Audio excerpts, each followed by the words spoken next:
தமிழ் கழுகு. டெல்லி தலைமை தனக்கு இனியும் பதவி கொடுக்கும்ன்ற நம்பிக்கையை இழந்த அண்ணாமலை சீக்கிரமே அரசியல்ல அதிரடி முடிவை எடுக்க போறாருன்னு காவி கட்சியில பேசிக்கிறாங்க.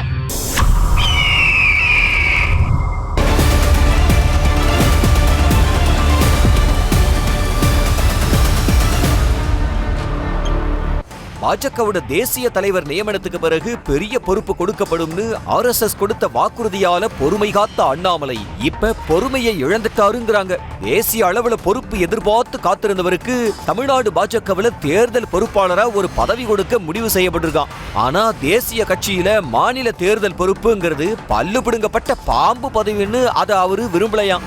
இப்போதைக்கு தாம் பேர்ல மன்றங்கள் இயக்கங்கள்னு ஆதரவாளர்களை ஆரம்பிக்க சொல்லி தன்னோட செல்வாக்க காட்ட நினைக்கிற அண்ணாமலை தேர்தல் வேலைகள்ல பட்டும் படாமலும் இருக்க முடிவு செஞ்சிருந்தாலும் தன்னை தவிர்த்துட்டு தமிழ்நாட்டுல எதையும் செய்ய முடியாதுங்கிறதையும் கட்சி தலைமைக்கு காட்ட நினைக்கிறாராம். மொத்தத்துல இந்த தடவையும் அதிமுக பாஜக கூட்டணிக்கு அண்ணாமலை பெரிய சவாலா தான் இருப்பாருங்கிறாங்க.